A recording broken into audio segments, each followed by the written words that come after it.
नमस्कार, स्वागत है आपका आवाज अड्डा में। और आज बातचीत होगी अगले चरण की। और जो पिछला चरण कंप्लीट हो चुका है, 4 चरण के मतदान हो चुके हैं।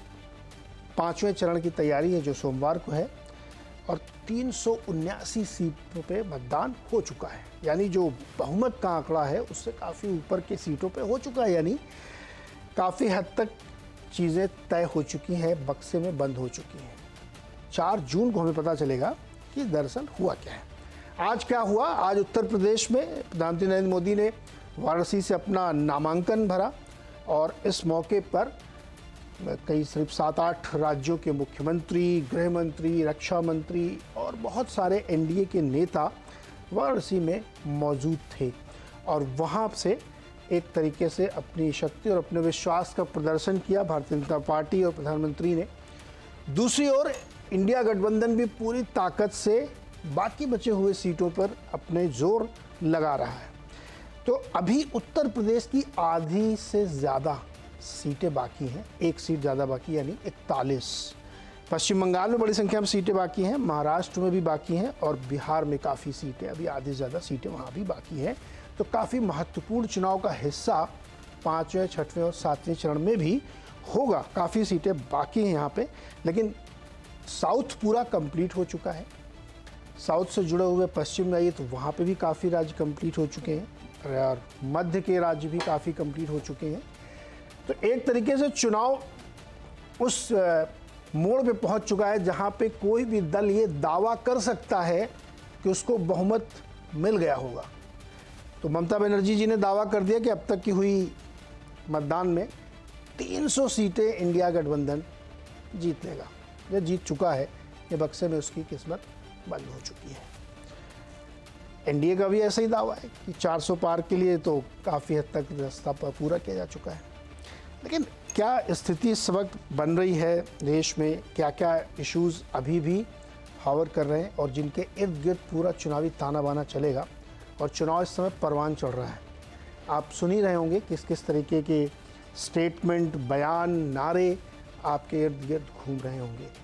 आवाज़ अड्डा हमेशा कोशिश करता है कि इनके बीच में जाए और ग्राउंड सिचुएशन समझने की कोशिश करें कि मामला अभी कहाँ तक पहुँचा है। परिचय करा दें आपका मेहमानों से हमारे साथ जो जुड़े हुए हैं, उसमें भारतीय जनता पार्टी के प्रवक्ता गोपाल कृष्ण अग्रवाल, कांग्रेस के प्रवक्ता सुरेंद्र राजपूत जी। बहुत दिन बाद दर्शन हुए हैं सुरेंद्र जी के, पता नहीं कहाँ गायब रहते हैं। शिवसेना उद्धव ठाकरे गुट के किशोर तिवारी जी और 2 वरिष्ठ पत्रकार शेखर अय्यर और प्रेम कुमार जी। आप सबका सर बहुत बहुत स्वागत है इस चर्चा में शामिल होने के लिए। मैं सोचता हूँ कि आज एक छोटे छोटे कमेंट अपने एनालिस्ट दोस्तों से ले लूँ, उसके बाद राजनीतिक बात हो, क्योंकि उधर फिर थोड़ा मामला ज़्यादा चलेगा, काउंटर अटैक वाला। तो शेखर जी, क्या माहौल है? 4 चरण पूरे हो गए, 5वें की तैयारी है और दावे प्रदावे किए जा रहे हैं कि जीतने वाला जो बहुमत आंकड़ा हो तो ऑलरेडी प्राप्त कर चुके हैं।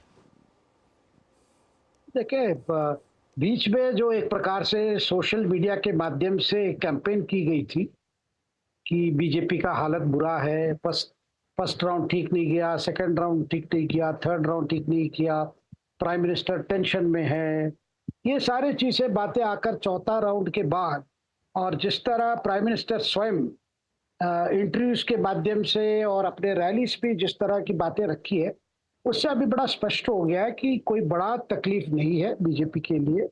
और एनडीए जो पहला कैलकुलेशन था उस हिसाब से चल रही है और 2019 में जो आंकड़े आए थे उससे लगभग उसी की ओर ही जा रहा है मामला। नीरज जी, क्या 400 नहीं आएगा? देखिए 400 की बात को लेकर पहले से भी यही है थे भाई, एक प्रकार से लक्ष्य है, 400 का लक्ष्य है और अभी भी प्रधानमंत्री बड़े कॉन्फिडेंट है कि 400 आएगा।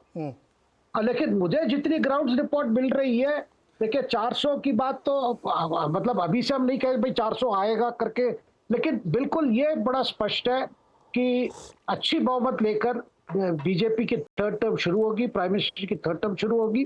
और प्राइम मिनिस्टर स्वयं फील करते हैं कि अभी तो ऑपोजिशन केवल बातों को इस पर ला दिया कि 400 पार होगा कि नहीं, अपना क्या हाल होगा उसकी बात नहीं हो रही है। अब 400 पार करेंगे नहीं पार करेंगे, ये यहाँ पे आ गया है, डिबेट यहाँ तक पहुंच गया। ओके, प्रेम कुमार जी, आपने क्या भापा अब तक? और सुना कि बहुत घूमते फिरते हैं आप, बड़े दौड़ भाग भी कर रहे हैं। क्या भांप लिया आपने ग्राउंड पे? देखिए अय्यर जी जो भाप रहे हैं, मैं तो बिल्कुल इसके उलट स्थिति देख रहा। आज आप देख रहे हैं कि नरेंद्र मोदी जी ने बनारस में जो पर्चा भरा तो पूरे एनडीए की ताकत को उन्होंने दिखाया।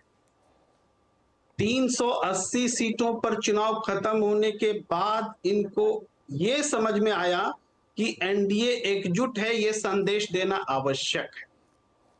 नरेंद्र मोदी जी को अपने मैजिक पर भरोसा खत्म हो गया। उन्हें लगा कि हम अकेले बनारस में वैसी भीड़ पैदा नहीं कर सकते जैसी 2014 और 19 में पैदा कर सके थे। तो उनको अब रामदास अठावले भी चाहिए, चिराग पासवान भी चाहिए, पारस पासवान भी चाहिए और तमाम नेता चाहिए, और वो खास करके दलित पिछड़े नेता चाहिए। क्यों? क्योंकि पूरे चुनाव में जनता में ये मैसेज गया है इस वर्ग में कि संविधान को बदलने की कोशिश की जा रही है, आरक्षण को खत्म करने की कोशिश की जा रही है, लोकतंत्र खत्म हो जाएगा अगर ये दोबारा चुन के आते हैं। खास करके जो दलित वर्ग है उसमें ये आप बारे आम चर्चा है, कहीं भी आप रिपोर्टर भेज के पूछवा सकते हैं। तो उस डर से वो डर दिखा बनारस की धरती पर कि नरेंद्र मोदी में अब वो मैजिक नहीं है कि अकेले वो भीड़ पैदा कर सके, वो रैली पैदा कर सके। और अगर ये बात है कि जैसे 400 पार पर बहुत बोलते, 400 पार का नारा भी 2019 में क्यों नहीं दिया था? तब भी तो हर स्टूडेंट्स को भाई 100 नंबर लाने की इच्छा होती है, उस समय भी ये इच्छा रहनी चाहिए थी, लेकिन नहीं थी। इस बार ये 400 पार जो का नारा दिया जा रहा है वो उस डर से बचने के लिए, उस डर को मिटाने के लिए, कार्यकर्ताओं में उत्साह पैदा करने के लिए। आप एक छोटी सी बात देखिए ना। अरे प्रेम कुमार जी सुनो ना, आप जो आपने हम तो सुनने के लिए बैठे हैं। यूपीएससी का एग्जाम दिया कभी? अरे पहले जब आप प्री निकाल लेते हैं तो फिर आप मेंस के लिए दावा ठोकते हैं, जब मेंस निकल जाता है तो इंटरव्यू के लिए ऐसे तो 2019 क्या प्रीलिम्स आ गया? अरे पहले दिन से ही दावा ठोक दे कल मैं इंटरव्यू देने जाऊंगा। आप भी क्या? अच्छा एक चीज बताओ, आपके चंद्रबाबू नायडू वहां से आंध्रा से भीड़ लेके आते क्या, जो आप कह रहे हो कि उनके बिना भीड़ नहीं उठती? मैं जो कह रहा हूं, मैंने जो लॉजिकल बात प्रश्न उठाए देंगे, हमारे बीजेपी के सम्मानित नेता हैं वो बैठे हुए हैं हमारे साथ, हाँ। वो जवाब देंगे इस बात का। लेकिन मैंने जो लॉजिकल बात रखी है, अच्छा आप मानते हो कि ममता जी ने जो बात कही वो सही है कि अब तक हमें क्यों भटका रहे हैं? मुझे अपनी बात कहने दीजिए ना। हमें आप ही के फेवर की बात कर रहा हूं। ने क्या कहा और किसी और ने क्या कहा, आप रुक जाइए। देखिए अभी अमित शाह जी ने तीसरे चरण चुनाव के बाद में क्या कहा था कि हम 200 सीट जीत रहे हैं, और चौथे चरण के बाद में 272 हो गया भाई। 272 हो गया, यानी 96 में 72 सीट जीत गए वो। तो ये जो है ना, ओके अरे ईवीएम से जीत रहे हैं क्या? 96 में 72 सीट जीतेंगे? आप बताइए ना, आप तो निरपेक्ष पत्रकार है ना, बताइए ना, 96 में 72 जीत लेंगे? मैं इसीलिए तो मैंने कहा कि 379 में ममता जी कह रही है हमने 315 जीत ली है, इसलिए मैंने कहा था आप उसको मानते हैं क्या? एनीवे खैर अभी रुको, पहले अपने पत्रकार दोस्तों के पास दोबारा आऊंगा मैं, पहले जर्नलिस्ट बात करते हैं। भाई सिंह साहब, अब ये कहा जा रहा है कि उत्तर प्रदेश में 80 की 80 सीटें भारतीय जनता पार्टी जीत रही है, बताइए सर। नीरज भाई 80 में 160 जीत ले, कौन दिक्कत है? हम थोड़ी मना कर रहे हैं, ये लोग तो अपना ठीक है, थेथराई करनी है तो करते रहिए, जो करना है भाई, बात करना है, बदगोले बोलने हैं बोलते रहिए। सच बात ये है, हर आप पार्टी को अपनी जीत का दावा करने का हक है, और हर आप पार्टी को अपने आत्मविश्वास के साथ चुनाव में जाने का हक है। भारतीय जनता पार्टी जाती है, अच्छी बात, हम लोग जा रहे हैं तो अच्छी बात, तो हम उनको क्या नाम कोसे या वो हमें कोसे उचित नहीं है। हम तो बात करते हैं कि आज की डेट में किन मुद्दों पर चुनाव हो रहा है और किन मुद्दों पर चुनाव की बात हो रही है, लड़ेंगे या जीतेंगे। आप इस चीज को देखिए, अभी हमारे एक पत्रकार साथी थे प्रेम कुमार जी से जो अलावा थे, पहले मैं नहीं कभी, शेखर अय्यर जी, तो आप इस चीज को देखिए कि पिछले, हाँ शेखर अय्यर सर, तो मैं ये कह रहा था कि आप अगर देखेंगे पिछले 1 महीने से प्रधानमंत्री जी ने 20 मुद्दे बदले। हमारे अपने घोषणा पत्र से ज्यादा हमारे घोषणा पत्र को पढ़ा, बताया मुस्लिम लीग का है, फिर बताने लगे मुगल का है, फिर कहने लगे कि साहब क्या नाम मुसलमानों को आरक्षण देने की, फिर कहने लगे पाकिस्तान की बात है, फिर कहने लगे मंगलसूत्र छीन लेंगे, फिर कहने लगे कि साहब 2 भैंस में से 1 भैंस ले जाएंगे कांग्रेस। हमने कहा ना ना भैया, आपकी भैंस हम कतई नहीं लेंगे, आपकी भैंस को ससम्मान 4 तारीख को हम दिल्ली भेजेंगे गाजे बाजे के साथ। तो हमने जब कहा उसके बाद आप आ जाइए कहने लगे कि साहब आरक्षण दे रहे हैं उसको, तो हमने कहा मंडल कमीशन पढ़ लो, और क्या नाम जिस नायडू साहब को अभी आप बनारस में बुलाए उन्होंने भी वही आरक्षण देने की बात करी। फिर क्या नाम एचडी देवगौड़ा साहब ने भी देने की बात की। तो मुद्दों से हम तो नहीं भटक रहे, हम तो अपने मुद्दों पर चल रहे हैं। हम मुद्दों पर चल रहे हैं कि अग्निवीर को हम न्याय देंगे, हम मुद्दों पर चल रहे हैं कि बेरोजगारों को हम 8,500 रुपए की अप्रेंटिसशिप देंगे युवा, हम मुद्दों पर चल रहे हैं कि अपनी गरीब महिलाओं को 8,500 रुपए महीने यानी 1 लाख रुपए साल की महालक्ष्मी योजना देंगे। हम मुद्दों पर चल रहे हैं कि 29 लाख नौकरियां 6 महीने के अंदर हम कैलेंडर में दे देंगे। हम तो अपने मुद्दों पर चल रहे हैं। प्रधानमंत्री जी लगातार मुद्दों से भटक रहे हैं। तो ये जो अटकना भटकना और लटकना जो प्रधानमंत्री जी और नरेंद्र मोदी के नाम अमित शाह जी की बात चल रही है, इससे लगता है कि वो अपना आत्मविश्वास खो चुके हैं। और आत्मविश्वास खोया हुआ व्यक्ति सबसे ज्यादा झूठ बोलता है। अभी 400 पर काहे कह रहे हैं, 543 पर कह दें। हम तो मानते हैं कि हम, लेकिन हमारा जो अपना मानना है कि 400 पर हार हो रही है प्रधानमंत्री जी की पार्टी की और उनके साथ के लोगों की, वो जो एनडीए के लोग हैं। क्यों? क्योंकि मणिपुर से लेकर के और क्या नाम नीचे तक जहां जहां पर भी महिला पहलवानों के साथ, महिलाओं के साथ दिक्कत हो रही है जी राजपूत जी, भाई, उन जगहों पर प्रधानमंत्री जी की चुप्पी। तो आप ये कह रहे हो कि 143 के करीब आएंगी बीजेपी की, 400 हारेंगे ना? हम तो देखिए, हम अपना दावा करते हैं, हम ये नहीं कहते कि कौन कितने। हमने तो कहा कि उन्होंने कहा 400 पार, हम कहते हैं उनकी 400 पर हार। 400, हाँ, तो अब आप उसको 143 लगाइए, 143 नहीं, आप देखो, आप बिजनेस वाले पत्रकार हो, हम आपसे जीत नहीं सकते भाई। मैंने कुछ भी बोला, मैंने सिर्फ उतना कहा कि वो 400 हारेंगे। अरे प्रभु, अरे मेरी बात सुनो, हम तो आप भी रायबरेली के आदमी हो, 2 वोट देने आ जाना। क्या नाम राहुल गांधी जी लड़ रहे हैं, आ जाओ वोट देने। तो हम तो आपको बता रहे हैं ऐतिहासिक वोटों से जीत रहे हैं, ये गुणा गणित लगाओ आप। लेकिन उन्होंने जो कहा कि 400 पार, हम कह रहे हैं 400 पे हार। ओके, एक बात और बताओ, 400 पर हार है। एक बात और बताओ, फिर मैं जाऊंगा अग्रवाल जी के पास। आप ये कह रहे हो ये भैंस वाला क्या मामला है? मैं समझ नहीं पाया। वो प्रधानमंत्री जी ने कहा सर एक उस चैनल पर, कहने लगे कि क्या नाम ये कांग्रेस वाले जो हैं, अगर आपके पास 2 भैंसें होंगी तो 1 भैंस कांग्रेस ले लेगी। ओके, तो हमने कहा कि ना भैया, 11 करोड़ भैंसे हैं देश में। हम कहा 5.5 करोड़ क्या कर, हमने तो ये कहा 2 भैंस हैं, हम नहीं लेने वाले, कांग्रेस भाजपा की कोई भैंस नहीं लेगी, हम उनकी भैंस को ससम्मान वापस करेंगे। हमने आज तक नहीं लिया ही नहीं तो वापस क्या करोगे? आप इस चीज को देखिए, लिए नहीं तो वही बात है ना। तो हमने कहा ससम्मान भेजेंगे आपको 4 तारीख को, गाजे बाजे के साथ वापस भेजेंगे। और दूसरा मंगलसूत्र की बात, अब ये प्रधानमंत्री जी का स्तर है, ये जिस तरीके की भाषा का प्रधानमंत्री जी उपयोग कर रहे हैं, पता नहीं शेखर अय्यर साहब को कहां से अच्छी बात लग रही है उनकी, गोपाल जी को भी नहीं, क्योंकि वो तो भाजपा के प्रवक्ता हैं, लेकिन उनको भी नहीं लगेगी ये भाषा अच्छी, जिस तरीके की भाषा का प्रधानमंत्री जी ने इस चुनाव में किया। राजपूत जी रुको ना, पूछते ना, गोपाल जी के पास चलते हैं। गोपाल जी, भारतीय जनता पार्टी मुद्दे बदल रही है, मंगलसूत्र बहस से लेकर के पता नहीं कहाँ तक गोपाल जी ने गिराया अभी राजपूत जी ने, और वो कह रहे हैं कि 400 पे हार है आपकी, आप कह रहे हो 400 के पार है, बताओ। और यूपी में 80 जीत रहे हो आप।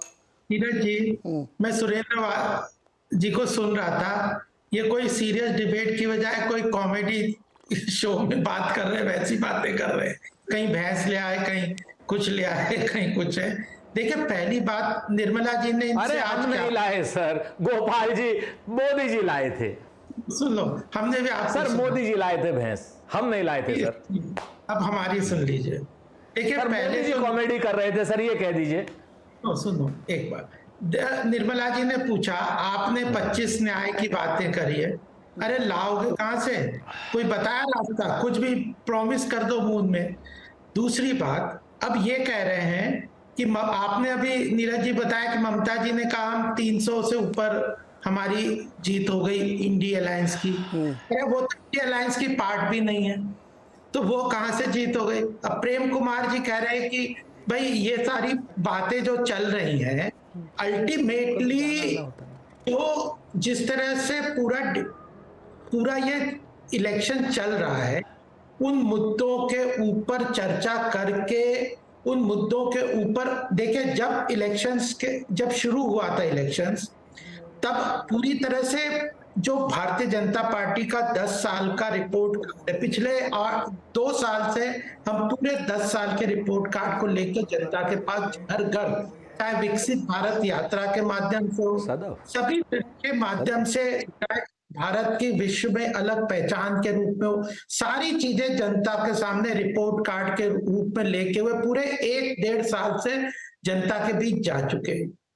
भारत के सारे, आपका आर्थिक चैनल है, आप ये देखिए कि जिस तरह से अर्थव्यवस्था आगे बढ़ रही है, देश में अगर जन कल्याणकारी योजनाएं किसी सरकार को चलानी है तो उसके लिए अर्थव्यवस्था तो मजबूती चाहिए, या आप गरीबी बांटते रहोगे सब लोगों को?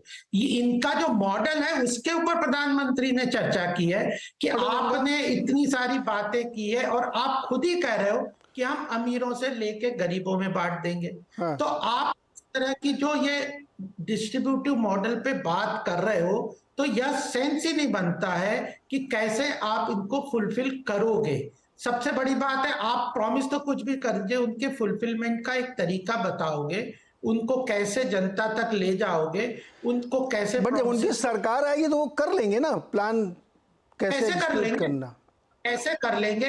अगर यह जिस तरह की बातें कर रहे हैं तो वही तो पूछ रहे हैं।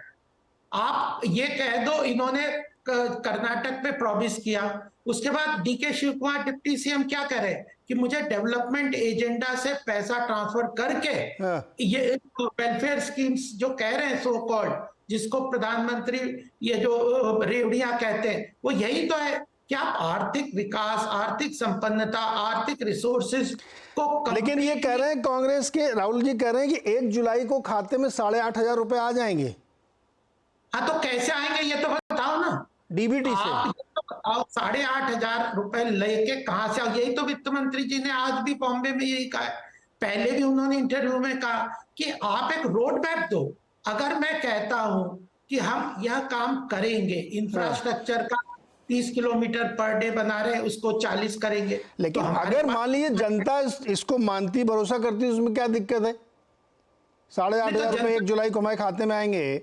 हाँ, तो जनता मानेगी या भरोसा करेगी तो वो तो पता चल जाएगा।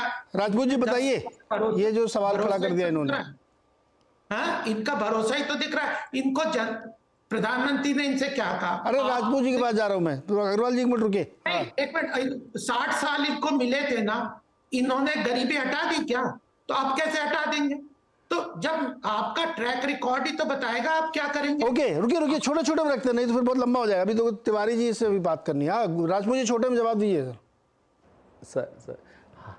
बिल्कुल सर, हमारा ट्रैक रिकॉर्ड गोपाल जी 1760 करोड़ के बजट को 44 लाख करोड़ का बजट करने का है। हमने जो है अपने समय से हमने रेल दी, तेल दी, भेल दी, पीएसयू दिए, आपने सारे पीएसयू को बेचा, हमने बैंकों का नेशनलाइजेशन किया, आपने सारे बैंक बेच डाले, हमने हरित क्रांति करी, हमने दुग्ध क्रांति करी, हमने एक पाकिस्तान के 2 पाकिस्तान के परमाणु शक्ति देश बनाया, हमने बैंकों का राष्ट्रीयकरण करने के साथ साथ सहकारी बैंक यानी कोऑपरेटिव बैंक दिए, हमने जो है आपको आरटीआई दी, right to food, right to education, right to information दिया, मनरेगा दिया। मनरेगा में भी जब हमने दिया, आप लोग कहते थे कहां से पैसा आएगा? अरे भैया, जो तुम अपनी बेईमानी किए हो ना, जो बड़े बड़े लोगों को पैसा दिए हो, उनका पैसा जो है, उनका पैसा माफ नहीं करेंगे, आम जनता को देंगे। और दूसरा, जनता से हम वादा कर रहे हैं, हम आपसे कोई वादा नहीं कर रहे। बड़े लोगों को जो पैसा दिया वो आपने दिया, घोषणा पत्र का वादा करते हैं। सुनिए ना यार, गोपाल भाई परेशान ना होइए। गोपाल भाई, ये नीरज भाई आप चला रहे हैं डिबेट या गोपाल बोलना शुरू कर दे रहे हो आप? 2006 से 10 के बीच में, अरे हम नहीं बोल रहे हैं सर। 52 लाख करोड़ का, 52 लाख, अरे एक करके बोल रहे भाई। गोपाल जी आप लोग बोल रहे हो 1 by 1। सर सुनाई नहीं देगा मेरे को। Sir 30 second. मैं आपसे गोपाल जी ये कह रहा हूं कि मुझे इतना बता दीजिए गोपाल जी कि हम भैया भैंस हमने कब कहा ले लेंगे, हमने कब कहा महिलाओं के मंगलसूत्र ले लेंगे, कभी कहा हमने बताइए। आप जब हमने कब कहा क्या नाम कि हम अपने घोषणा पत्र में उल्टी से, आप मुझे बताइए मंगलसूत्र हमने कब कहा? प्रधानमंत्री ने कहा या नहीं कहा? आपने ये झूठे कहा प्रधानमंत्री हैं या झूठे हम? आप मुझे बताओ, आपने कहा प्रधानमंत्री ने कहा कि 2 भैंस में से 1 भैंस कांग्रेस ले लेगी, तो ये बताओ ये आया कहां से, कौन से घोषणा? हाँ बता देते हैं भाई सुनो बता रहे हैं, फिर हम भी बीच में बोलेंगे। नहीं गोपाल जी बता रहे हैं। गोपाल जी बताओ 10 सेकंड में कहां से? हाँ बताओ। देखिए पहली बात बताइए भैंस का बताइए गोपाल जी, बताइए आज जनता को कि प्रधानमंत्री से झूठा आदमी कोई नहीं है। अरे सुनो तो भैया, सुनो तो पहले। राहुल गांधी से जब पूछा गया, राहुल गांधी जी से कि आप ये जो आप कह रहे हो कि ये जो धन डिस्ट्रीब्यूट करेंगे कहां से करेंगे, तो उन्होंने कहा इनकम का सर्वे करवाएंगे, किसके पास कितनी इनकम है। और इनहेरिटेंस टैक्स के आपके सैम पिट्रोदा ने कहा, आपके जो मणिशंकर अय्यर कहते हैं जिस पाकिस्तान को आप कह रहे तो 2 बातें कर दिए, अबे रुको, अब दोनों लोग रुक जाओ सर। ये वाली बातें मतलब वही वाली पुरानी वाली बातें आप लोग लेके आ रहे हो। तिवारी के पास जाता हूँ, मैं लौट के आऊंगा अभी थोड़ी देर में। तिवारी जी बहुत दिनों के बाद मिल रहे हैं। मिल रहे क्या? आप आते नहीं है, एकदम बिजी है आदमी। बताइए, सुना है कि काफी हालत खराब है यूपीटी वालों की राजनीतिक तौर पे। गलत सुना है मैंने? सही बताओ फिर क्या है। अब मैं क्या है कि महाराष्ट्र के अंदर जब भी विपक्ष एक हो जाता है तो बीजेपी के पास उतनी वोट बैंक नहीं है। अब महाराष्ट्र के अंदर 31 सांसदीय कॉन्स्टिट्यूंसी है, पार्लियामेंट्री कॉन्स्टिट्यूंसी, जहां पर कपास और सोयाबीन उगाने वाले किसान है। किसान आत्महत्या ये बड़ा विषय है। तो इनमें क्या हुआ कि एग्रेरियन इकोनॉमी पूरी कोलैप्स हो गई और यह मुद्दा बहुत बड़ा था। बाद में उनका कर्जा माफ करने की बात थी, एमएसपी की बात थी, युवाओं को नौकरी की बात थी, 1 लाख रुपया देने की बात थी। पर सबसे बड़ा नैरेटिव मैं प्रेम कुमार जी से बताऊंगा कि उन्होंने जो कहा कि 400 पार जब कहते हैं, और इनके ही लोगों ने, हमारे महाराष्ट्र में पंकजा मुंडे ने कहा, फिर आनंद हेडगे ने कहा कि हमें कॉन्स्टिट्यूशन बदलना है। तो इससे क्या हुआ कि ये बात है ना बहुत ज्यादा दलित लोगों में, आदिवासी लोगों में चले गई। तो दलित, आदिवासी, मुस्लिम और ओबीसी ये महाराष्ट्र में एक संघ होके अभी महाविकास आघाड़ी के साथ खड़ा है। तो मैंने तो देखा कि गोदी मीडिया के सर्वे भी कह रहे हैं। अरे गोदी मीडिया कौन है? गोदी मीडिया कौन है? और कौन सा सर्वे आ गया अभी गोदी मीडिया का? कौन सा सर्वे आया बताओ आप? पंकज तुमको भी मालूम है। पंकज तुम है ना? पंकज नहीं, नीरज पर्यायवाची है इसका, पर्यायवाची। नीरज वाजपेयी, आप भी ये नाजुक मुद्दों को मत छेड़ो, क्योंकि आपको भी मालूम है, मुझे भी मालूम है। अब मैं बताता हूँ, महाराष्ट्र के अंदर अभी ऐसा हो गया कि महाराष्ट्र के अंदर आज महाराष्ट्र के अंदर विपक्ष से ज्यादा बीजेपी वाले भी कहते हैं कि 24-24 पर बात अड़ गई है। अब महाराष्ट्र ही ऐसा राज्य है, 48 में से अगर वो आधी भी सीटें कर दे 41 की, तो भी ये लोग सत्ता से दूर हो जाते हैं। मतलब 24 जीतेंगे आप लोग ये कह रहे हैं? 24 महायुति, 24 महागठबंधन, ऐसा? नहीं, अरे नहीं, मैं तो आपके चैनल पे आज कह के जाता हूँ नीरज जी, क्या कि अगर महाराष्ट्र से एक सीट बीजेपी जीत जाए तो मैं राजनीति छोड़ दूंगा। मैंने संन्यास लेने की बात की है, इतना मेरा पॉलिटिकल एनालिसिस पक्का है। एक बार फिर से बोलो सर, ये बहुत बड़ी बात बोल रहे हो, दोबारा बोलो सर ये वाली बात। नीरज जी, मैं आपको बता रहा हूँ 48 सीटें हैं, इसमें से बीजेपी जो बहुत ज्यादा महाराष्ट्र में नटोरियस पार्टी हो चुकी है, क्योंकि उन्होंने दो पार्टियां तोड़ी, उन्होंने जिस प्रकार से महाराष्ट्र की राजनीति। अरे ये वाली बात नहीं भाई, वो वाली बात रिपीट करो ना जो आपने पहले बोली। अभी पता नहीं क्या आप सुना रहे हो, एक भी सीट जीते वाली वो वाली बात। हाँ, मैं बात कर रहा हूँ नीरज जी। ये सब मैं गोपाल अग्रवाल जी का चेहरा भी देख रहा हूँ, बहुत नर्वस हो रहे। एक भी सीट चुन के आई। आज है ना, बीजेपी वाले कहते हैं कि नितिन गडकरी, पंकजा मुंडे और पीयूष गोयल चुन के आ रहा है। मैं बोलता हूँ ये तीनों भी आ संन्यास रहे हैं। कब ले रहे हो ये बताओ, अरे यार मैं संन्यास कब ले रहे हो ये बता रहे हो। बीजेपी एक भी सीट अगर जीतेगी तो तिवारी जी संन्यास ले लेंगे एक्टिव देखो पॉलिटिक्स से। मैं रिपीट भी कर रहा हूँ। हाँ। और मैं ये बात बता रहा हूँ कि 4 तारीख को नीरज अग्रवाल जी को भी मेरे साथ ले आना। हाँ। क्योंकि केदारनाथ में मोदी जी जहाँ जाएंगे संन्यास लेने को, वहीं मैं आसपास रहूंगा, ताकि ये जो उनको पाखंड और नहीं, उनके आसपास क्यों रहोगे आप? उनसे मिले हुए हो क्या? उनसे क्यों उनके आसपास रहोगे? अरे मैं भी संगठन मंत्री था ना। संन्यास मैं हो भी जाएंगे क्या? तो हमें इनका अरे मैं आशीर्वाद लेना बीजेपी का, पड़ेगा। अरे मैं बीजेपी वाला ही हूँ। आत्मनिर्भरता। अरे सुन रहे हो राजपूत जी, देख लो ये ट्रोजन वाला मामला लग रहा है मेरे को, अंदर के आदमी है ये। अरे मैं खुद बता खुद रहा कह रहे हूँ। मैं बीजेपी किशोर तिवारी जी, किशोर तिवारी जी कहीं भी ही रहे हो, हमारे वरिष्ठ हैं, हमारे नेता हैं, हमारे अग्रज हैं। आप तिवारी जी का वो डायलॉग सुना आपने? उन्होंने कहा कि अगर एक भी सीट बीजेपी महाराष्ट्र में जीत गई तो वो संन्यास ले लेंगे।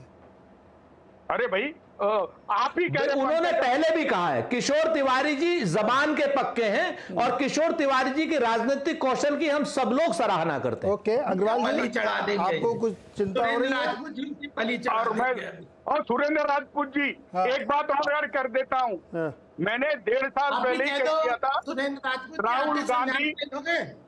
अरे मैं लोगे? अग्रवाल जी मेरी बात पूरी कर लेता हूँ। जल्दी से छोटे में फिर जवाब लेंगे ना उनसे। देखिए प्राइम मिनिस्टर जैसा सुरेंद्र जी कहते से हैं तो ना पूछ लें, वोट ले लेंगे क्या? अरे मैं उड़ीसा में नए मुख्यमंत्री 10 जून को आएंगे। मैं कह रहा हूँ भारत में नए प्राइम मिनिस्टर राहुल गांधी के रूप में उसके पहले ही आ जाएंगे। 4 तारीख को आपने देखना। उससे पहले ही आ जाएंगे मतलब? अरे भाई हैट्रिक मोदी जी की नहीं हो रही है। याद है ना, आप इंडिया अलायंस आ रही है। डायलॉग मार रहे हो। पहले कैसे आ जाएंगे? आएंगे तो 4 के बाद ही ना। अरे 4 और 10 के बीच। ओके अब भाई गोपाल जी को ले आओ। गोपाल जी देखिए क्या बड़े दावे कर दिए तिवारी जी ने, इस पर जवाब दीजिए। नीरज जी, हाँ। जिस तरह से आज ये बात कर रहे हैं राजपूत जी और किशोर जी, ये तो लग रहा है कि ये बिना सोचे समझे कॉमेडी चीजें बातें कर रहे हैं। और ये दिव्य स्वप्न में जो रहते हैं ना आप, ये समस्या है। ग्राउंड कॉमेडी से बड़ी मोहब्बत हो गई है गोपाल जी। 4 तारीख के बाद कॉमेडी शो ही देखेंगे आप, चिंता मत कीजिए।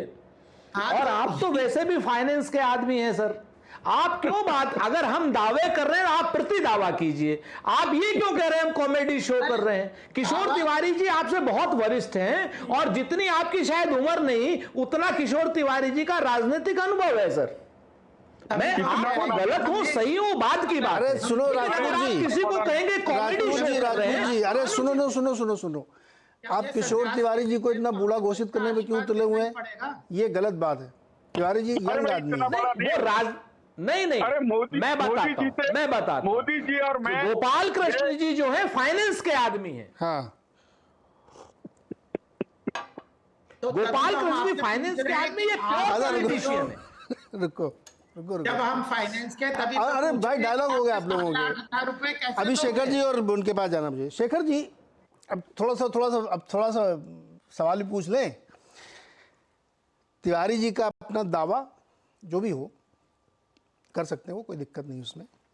जो अभी चर्चा हो रही थी गोपाल जी और राजपूत जी के बीच में इश्यूज को लेकर के, काउंटर और ग्राउंड में क्या ये सारे दावे सीप इन कर गए हैं, उतर गए हैं, लोगों के दिमाग में है, ये सब चीज़ें आंसरेबल हैं या अभी नॉइस के तौर पे ज़्यादा हैं?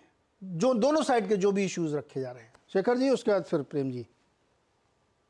नहीं नीरज जी, ये सारे जो बातें विषय है कि महाराष्ट्र, खास महाराष्ट्र में कि कैसे पार्टियां टूटे हैं, कैसे परिवार के कारण से टूटे हैं, इसमें बीजेपी का क्या रोल रहा है, बीजेपी ने टूट करवाई या शरद पवार परिवार में वो भतीजा और बेटी के बीच में की मामला है। वैसे ही शिवसेना में भी बात आती है, क्या एकनाथ शिंदे जैसे शिवसेना के एक कार्यकर्ता, उनकी क्या न्याय मिली थी और उनके साथ इतने लोग क्यों छोड़ के आए, ये सारे बातें चल रहा है।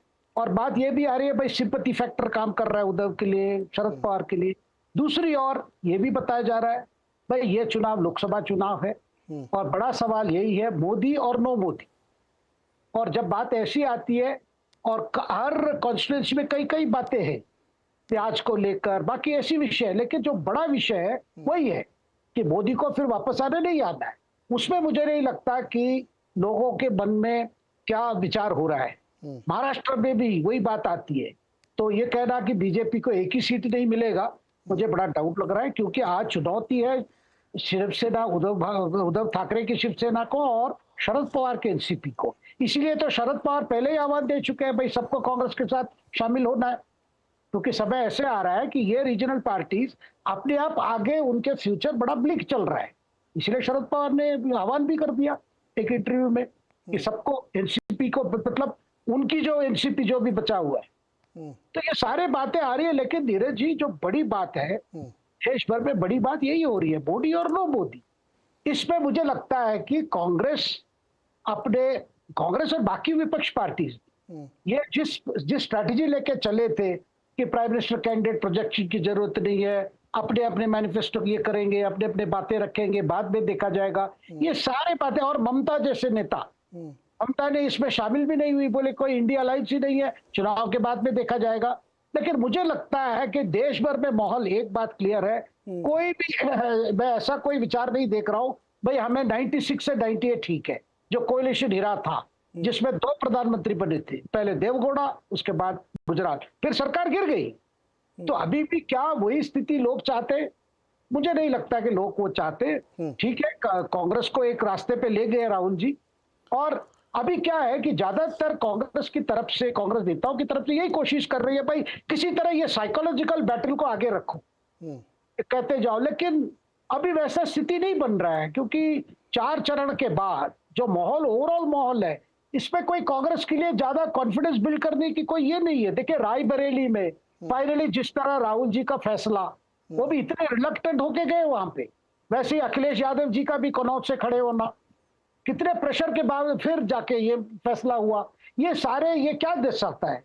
तो भाई ऑपोजिशन की हालत उतनी अच्छी नहीं है जितना वो प्रोजेक्ट कर रहे हैं। देखिए अगर माहौल है, मानता हूं अगर माहौल है कि परिवर्तन के लिए, क्या उसको कैप्चर कर पा रहे हैं विपक्ष? क्या कांग्रेस संगठन ऐसा है कोई हर कॉन्स्टिट्यूंसी में उसको कैप्चर करके कर पा रहे हैं? भाई केवल यही दावा हो रही है भाई इनको 180 से नहीं होगा, कोई कह रहा है 200 से नहीं होगा, प्रियंका कह रहे हैं 180 से नहीं होगा, राहुल जी का फिगर है 150 से नहीं बढ़ेगा। तो ये फिगर दिए जा रहे हैं, लेकिन कांग्रेस क्या कर रही है? कांग्रेस क्योंकि सीधा सीधा मुकाबला जो बीजेपी के साथ है, वहां पे कांग्रेस कितना सफलता पा रही है? क्या 1977 जैसा कोई बड़ा गुस्सा है प्रधानमंत्री के प्रति? ऐसे एंटी मोदी वेव कहीं है? वो भी नहीं है। तो अगर प्रैक्टिकली देखा जाए, मुझे नहीं लगता है कि कोई बड़ा परिवर्तन आने वाला है। उसका कई कारण है, और विपक्ष की विफलता अपने आप को एक विकल्प के रूप में प्रस्तुत करने में, वो बड़ा सवाल है इस चुनाव में।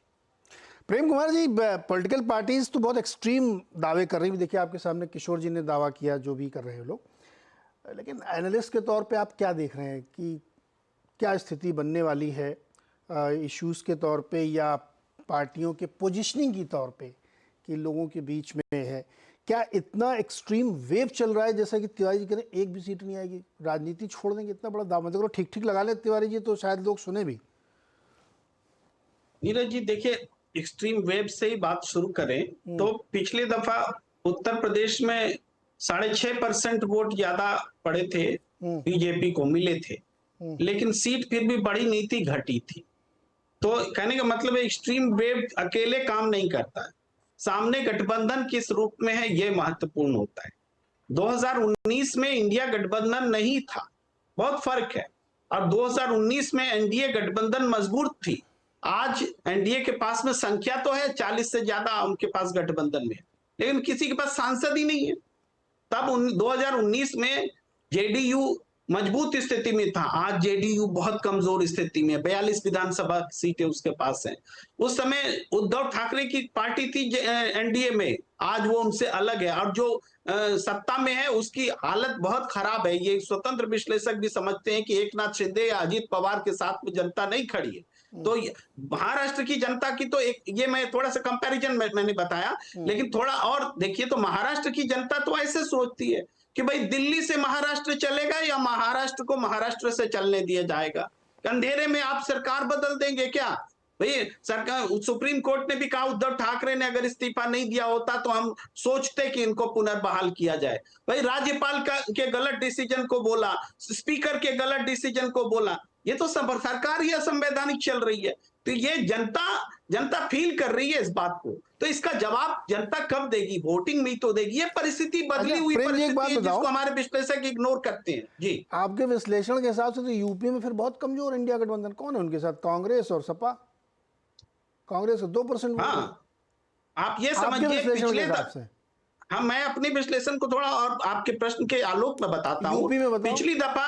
पिछली दफा बीएसपी जितनी स्ट्रांग रूप में सामने आई थी, आज बीएसपी की जगह कांग्रेस ले चुकी है। कारण है पूरे देश में उन राहुल गांधी की यात्राओं का भी असर है, और पूरे देश में राजनीति बदली है। नहीं तो क्षेत्रीय दल क्यों आते कांग्रेस के साथ? पिछले बार तो नहीं आए थे, इस बार आए हैं, क्योंकि क्षेत्रीय दलों को लगता है कि बगैर कांग्रेस के हम एकजुट होकर प्रदर्शन और रिजल्ट हासिल नहीं कर सकते। तो ये ताकत बनी है। इसलिए 2019 और 2024 में ये बड़ा फर्क है। उत्तर प्रदेश में बीएसपी की जगह कांग्रेस आ चुकी आपने है। यूपी के बसपा के पास है 10-11% वोट सर। हाँ, मैं मानता हूं, लेकिन जो 10-11% वोट हैं, उसके बाद बसपा की जो एक्टिविटीज रही है, और इस चुनाव में दिख जाएगा 4 जून के बाद आप जब देखें, इसी को तो विश्लेषण कहते हैं भाई। पहले जो है और उसमें जो ह्रास आया है वो उसको देख पाना, तो आप 4 जून के बाद देखेंगे बीएसपी कहां खड़ी है। जी राजपूत जी, ये बताइए कि अब अमेठी से अगर प्रियंका जी लड़ती तो क्या और बेहतर नहीं होता आपके लिए? देखिए, अमेठी से बिल्कुल पूरी तरीके से जो हमारी रणनीति थी उसी के अनुसार हम लोग लड़ रहे हैं नीरज भाई, और एक ऐतिहासिक विजय की ओर बढ़ रहे हैं। स्मृति ईरानी जी एक ऐतिहासिक हार की ओर बढ़ रही हैं।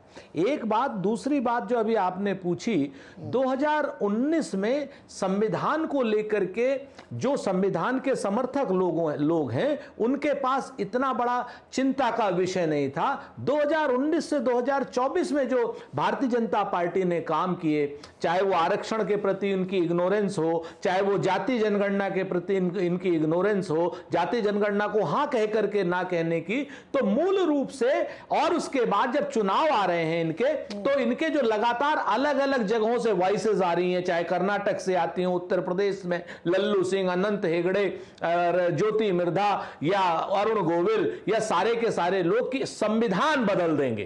तो आप इस चीज को एक चीज मान लीजिए कि संविधान हमारा सीमेंटिंग फोर्स है, इंडिया गठबंधन का और जनता का सीमेंटिंग फोर्स है। हमारे पास ताकत नहीं है भाजपा से लड़ने की, हम बहुत साफ कहते हैं। हमारे पास ना संसाधन है, मायावी रूप से बहुत बड़े हो चुके हैं भाजपा वाले, बहुत कहते हैं ना रावण रथी बिरथ रघुबीरा। तो आप इस चीज को देखिए, बहुत बड़े लोग हैं ये लोग, हर तरीके के संसाधन संपन्न हैं। इलेक्टोरल बॉन्ड तो इनके पास, अडानी जी तो इनके पास, सारी चीजें तो इन संसाधनों पे कब्जा तो इनके पास, ईडी इनके पास, सीबीआई इनके पास, इनकम टैक्स इनके पास, हम तो कहीं ठहरते नहीं। लेकिन जनता की ताकत हमारे पास है। आज इंडिया गठबंधन जो है जनता के नेतृत्व में चुनाव लड़ रहा है, संवैधानिक संस्थाओं को बचाने के लिए, संविधान को बचाने के लिए और लोकतंत्र को बचाने के लिए, चूंकि ऑटोक्रेटिक बिहेवियर हो गया है नरेंद्र मोदी जी। अरे उन्होंने खुद और संविधान को बचाने के लिए ही सब लोग मोदी जी ने कहा संविधान नहीं बदला जाएगा, उन्होंने तो खुद अपनी रैली पे बता दिया। उनके कहने से, देखिए मैं बताता हूं, उसको वो बहुत बढ़िया बात आपने कही। नहीं, उनके कहने से क्यों मान ले? उनके कहने से माने तो भैया 2 करोड़ नौकरी दे दो हर साल, 15 लाख रुपया दे दो, आप आतंकवाद खत्म कर दो, आप किसानों का आय दुगनी कर दो उनके। अगर उन पर विश्वास हो, उनका ट्रैक रिकॉर्ड तो सबसे खराब है, तो नहीं मानी जाएगी। झूठ बोलने की उन्होंने है, ज्योति मिर्धा की भी तो नहीं मानी जाएगी कि उनकी मान लेंगे आप? क्यों नहीं मानी जाएगी? आप मुझे बताओ ना। आप एक चीज कहते हैं, भारतीय जनता पार्टी के लोग, भारतीय जनता पार्टी के लोग कंकड़ मार करके देखते हैं। तो मैं आपसे जो कह रहा हूं, लगातार पब्लिक में कहा जा रहा है, अयोध्या में कहा गया लल्लू सिंह के द्वारा कि भैया 400 सीट दो, संविधान बदलना है। दूसरी तरफ संघ कहता है कि साहब आरक्षण खत्म कर दो, मोहन जी भागवत कहते हैं, हम नहीं कह रहे। एक चीज और, दूसरी तरफ भारतीय जनता, भैया जी जोशी कहते हैं भारतीय जनता। सुनो ना, आप वो बात डाइवर्स कर दिया आपने, हल्के में बताया कि वो हमारी रणनीति का हिस्सा था अमेठी वाला। वो क्या रणनीति, खुल के बताओ ना सर, क्या रणनीति थी अमेठी वाली? नहीं, अब रणनीति आपको टीवी आपको 4 तारीख को जब अमेठी से स्मृति ईरानी जी ऐतिहासिक हार करके जाएंगी, तब आपको रणनीति भी पता चलेगी। और रणनीति का बड़ा हिस्सा अगर आप देखिए कि अगर हम भारतीय जनता पार्टी की रणनीति में फंसते तो आज स्मृति ईरानी वर्सेस राहुल गांधी, नरेंद्र मोदी जी अकेले टहल रहे होते। आज की डेट में स्मृति ईरानी जी को किशोरी लाल जी हरा रहे हैं और नरेंद्र मोदी जी के सामने चुनौती है सुप्रीम कोर्ट के जजेस की कि आइए राहुल गांधी जी से बहस कीजिए। राहुल गांधी जी तैयार है बहस के लिए, नरेंद्र मोदी जी भाग रहे हैं। जो शख्स आप जैसे विद्वान पत्रकारों की एक प्रेस कॉन्फ्रेंस नहीं कर सका हो पिछले 20 साल में, वो राहुल गांधी जी से बहस क्या करेगा। हम तो खुली चुनौती स्वीकार भी किए और दे भी रहे प्रधानमंत्री जी को। तो अमेठी की तो रणनीति पता चलेगी 4 जून को। अग्रवाल जी सुन रहे हैं आप? उंगली भी उठा रहे हैं, बताइए। देखिए नीरज जी, मैं एक बात कह दूं कि देखिए, एक यह जो है महत्वपूर्ण जो पॉलिटिकल डिस्कशन, ये कुछ भी कह दें, लेकिन मुद्दे की बात यह है कि अपोजिशन के पास केवल एक ही नारा, एक ही ऑब्जेक्टिव है, मोदी हटाओ। और अब तो डिबेट भी इसी बात का है कि 400 पार या 400 नहीं, इसी पे ये अपोजिशन भी डिबेट कर रहे हैं। दूसरी बात मैं ये कहना चाहता हूं, दूसरी कि ये रिजर्वेशन की जो माइनॉरिटीज को रिजर्वेशन की बात कर रहे हैं, जब संविधान में नहीं है रिजर्वेशन, और उसको कैसे देंगे, तो ओबीसी, एससी, एसटी का जो 50% का कैप है उन्हीं को डाइवर्ट करके देंगे, ये बात है। तीसरी महत्वपूर्ण बात मैं ये कहना चाहता हूँ, आपका बिजनेस चैनल है, फाइनेंस का है, नीरज जी, ये जो राहुल गांधी के जो पूरे स्टेटमेंट्स हैं, अरे मंडल कमीशन की रिपोर्ट पढ़िए, क्या आप जाहिर की बात कर रहे हैं? मंडल कमीशन की रिपोर्ट आपने पढ़ी नहीं, आपने चंद्रबाबू नायडू को पढ़ा नहीं। चंद्रबाबू नायडू भी कह रहे हैं वही आरक्षण देंगे। ऐसी अरे राजपूत जी, उनको पूरा करने दीजिए। तीसरी अरे झूठ बोल रहे हैं भाई। जो मंडल कमीशन ना पढ़ा हो, जो पिछड़ों की राजनीति ना जानता हो, जो ऐसी बातें कर रहा हो कि जो नायडू इनकी बगल में बैठे हैं वही आरक्षण देने की बात कर रहे हैं, चुप बैठे हैं। ये खाली हमारे ऊपर सिर्फ मुसलमान कर रहे हैं, हिंदू मुसलमान, हिंदू क्या बात करते हैं। मैं तीसरी महत्वपूर्ण बात करना चाहता हूं आपके चैनल पे, आपका बिजनेस चैनल है, फाइनेंस सब समझते हैं। जो राहुल गांधी जी के पूरे अटरेंसेस हैं पिछले 5-10 साल के, वो कहीं ना कहीं कम्युनिज्म जैसी बातें कर रहे हैं। और इस देश में 1990 में जो सोशलिज्म का घिनौना खेल इंदिरा गांधी और उनके पहले देखा है, एंटी बिजनेस इंडस्ट्रीज का जो माहौल देखा है, उससे हम इस कगार पे पहुंच गए थे कि हमारे को देश का सोना भी गिरवी रखना पड़ा। तो ये जो कम्युनिज्म, दूसरी गलत बात कर रहे हैं, सोशलिज्म को गाली दे रहे हैं गोपाल जी, क्या ये भारतीय जनता पार्टी का आधिकारिक स्टैंड है? क्या ये भारतीय जनता पार्टी का आधिकारिक स्टैंड है सोशलिज्म को गाली देना? नीरज भाई, अरे उनको पहले बोलने तो दो सर। पूछ रहा हूं, क्या ये नरेंद्र मोदी का और भारतीय जनता पार्टी का आधिकारिक स्टैंड है सोशलिज्म को गाली देना? अरे मैं बोल रहा हूं ना, आप क्यों पूछ रहे हो? वेलफेयर स्टेट को राजपूत जी उनको बोलने तो आप सवाल ही सवाल दागे जा रहे, उनको बोलने तो महाराज। सर नहीं, सोशलिज्म को गाली नहीं दी जा सकती। सुनो, इसका जवाब भी वही देंगे ना, इसका जवाब भी वही देंगे। बोलो अग्रवाल जी, जवाब सर गाली दे रहे हैं सर, नीरज जी गाली दे रहे हैं। अरे महाराज तो जवाब भी तो सुनो ना, खाली सवाल पूछने से ही थोड़ी होगा, उनको बोलने दो तो तभी तो अगला सवाल पूछोगे आप। बोलो। इस तरह का घिनौना अपभ्रंश सोशलिज्म के नाम पे भ्रष्टाचार, भाई भतीजावाद और नेपोटिज्म का इंदिरा गांधी ने काम किया था। हम आपको इस चीज को लेकर भारतीय जनता पार्टी से प्रश्न पूछेंगे कि क्या सोशलिज्म का घिंगोना पत्र कह रहे हैं, क्या नाम, सोशलिज्म को गोपाल कृष्ण जी, भारतीय जनता पार्टी के आधिकारिक प्रवक्ता, जिस सोशलिज्म की तारीफ करते हुए प्रधानमंत्री जी थकते नहीं है। अब जवाब दे लो।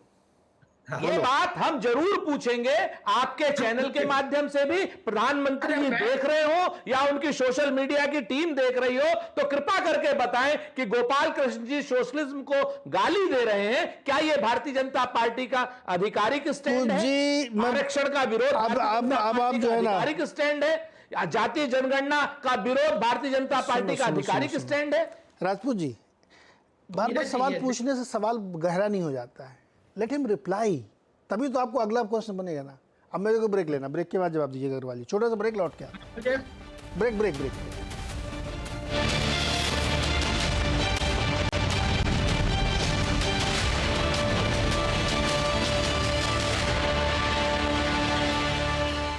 स्वागत एक बार फिर से आपका चुनाव अड्डा में, और बहुत ही गर्मा गर्म बहस हो रही है सुरेंद्र राजपूत जी और गोपाल कृष्ण अग्रवाल जी के बीच में। कई सारे सवाल दागे थे राजपूत जी ने। राजपूत जी अब आप बिल्कुल शांत रहिएगा, मुझको जवाब दीजिए।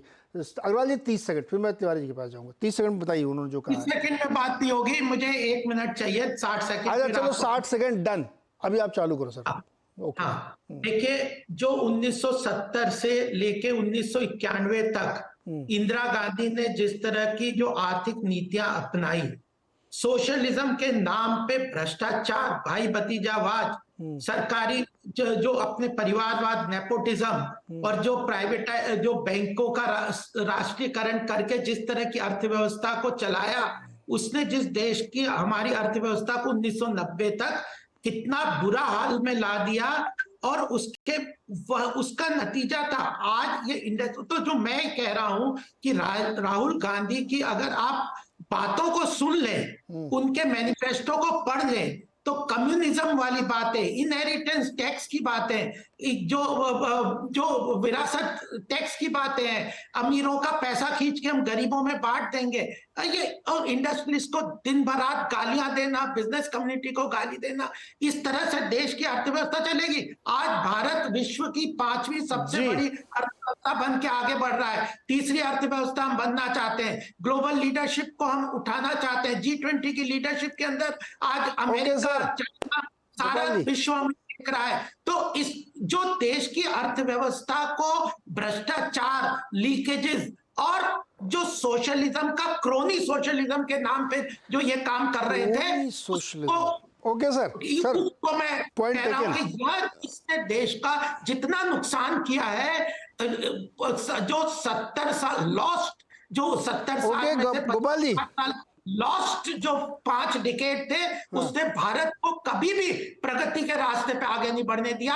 10 साल में मोदी जी ने भ्रष्टाचार को खत्म किया है, समाज के हर वर्ग को साथ लेके भारत की पहचान को पूरे गोपाल जी गए हैं। भारत की अर्थव्यवस्था आज विश्व की सबसे तेज गति से बढ़ने वाली अर्थव्यवस्था। अरे गोपाल जी रुक जाओ। रिसोर्सेज 44 लाख करोड़ का उन्होंने नहीं किया है, इन्होंने तो 52 लाख करोड़ के 6 साल में। अरे गोपाल जी हो गया। अरे भाई, ये वाली स्पीच सिर्फ शांति काल की होती है। अभी चुनाव के दौरान ये सब चीजें बहुत वर्क नहीं करती हैं। मैं ये बात इनको भी समझाना चाह रहा था, राजपूत जी को नहीं, राजपूत जी समझ नहीं रहे। तिवारी जी, जनता की तरफ से एक सवाल आया है, बोलिए ना, कि क्या इंडिया अलायंस ने ये तय कर दिया कि राहुल जी को ही पीएम बनाना है? मतलब कुछ समझौता हुआ ऐसा क्या? नहीं, एक बात मैं बता रहा हूं कि मनमोहन सिंह की 10 साल सरकार चली, वो भी मिली जुली सरकार थी।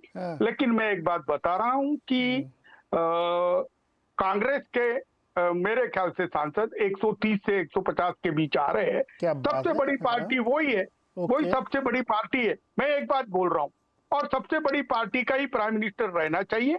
और अखिलेश जी उत्तर प्रदेश समझाएंगे, वो संभालेंगे उत्तर प्रदेश, महाराष्ट्र उद्धव जी संभालेंगे, तेजस्वी जी बिहार संभालेंगे, दीदी बंगाल संभालेंगे। अरे लोकसभा चुनाव कैसे संभालेंगे? मतलब इसका क्या मतलब, वो कैसे संभालेंगे? अरे ये यहाँ के सीएम तगड़े तरीके से बनने को जा रहे हैं। आप मेरी बात को, अब मैं अग्रवाल 2022 में हुआ, 27 में चुनाव यूपी का, तो अखिलेश जी कहाँ संभाल लेंगे अभी? अरे अखिलेश जी की तो अभी थोड़े से ही चांस गया। अखिलेश जी की बारी कोई रोक नहीं सकता। और मोदी जी को ये भी मैं बता देता हूँ कि राहुल गांधी को जितना पॉपुलर उन्होंने किया है, उतना तो कांग्रेस भी नहीं कर पाती। एक बात।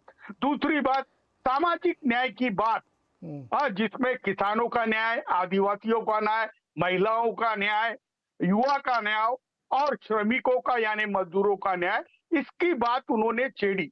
और सामाजिक न्याय में, अब संसाधन में, संपत्ति में 140 करोड़ लोगों का क्या अधिकार है, इस पे चर्चा तो वो कर रहे हैं। 140 करोड़ में से 80 करोड़ लोगों को सरकार दो का खाना देती है।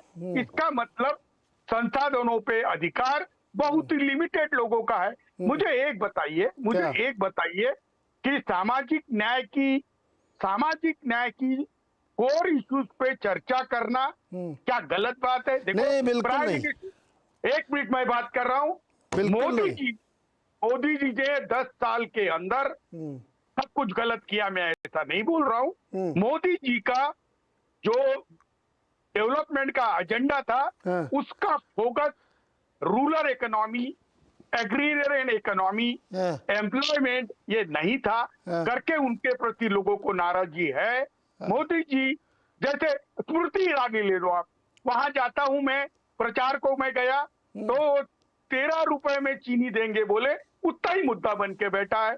सिलेंडर 400 रुपए का था, वो 1200 रुपए हो गया तो कुछ नहीं बोले। एक छोटे छोटे मुद्दे बड़े मुद्दे हो जाते हैं। आप ओके तिवारी जी,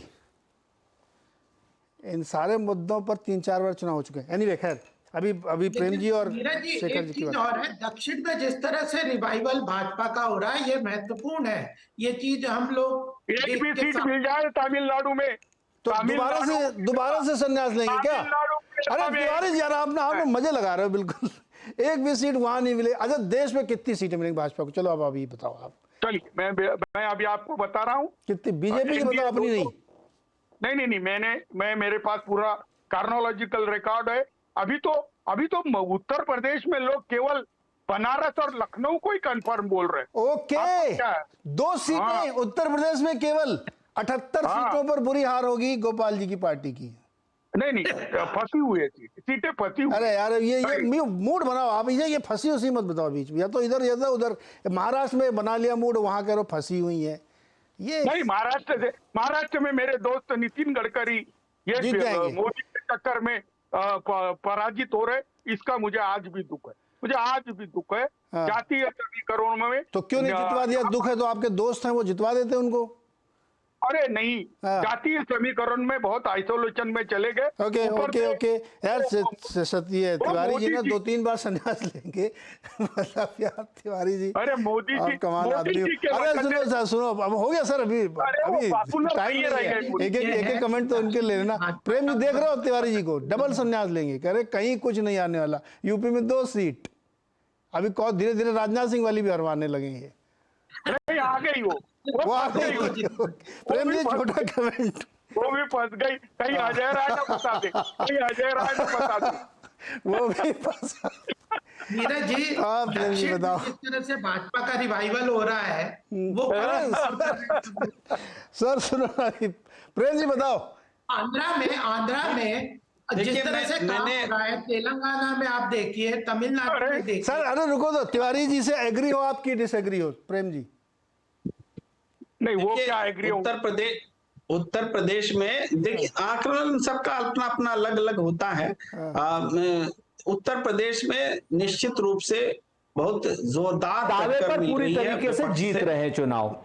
दूसरी बात हम नीरज भाई कह रहे हैं आपसे, अरे भाई प्रेम भाई के समय आप क्यों कि हम लोग बिल्कुल सोशल प्रेम भाई का टाइम। अच्छा सॉरी मुझे लगा आपने मुझसे पूछा। नहीं प्रेम भाई का टाइम मुझे लगा मुझसे पूछा।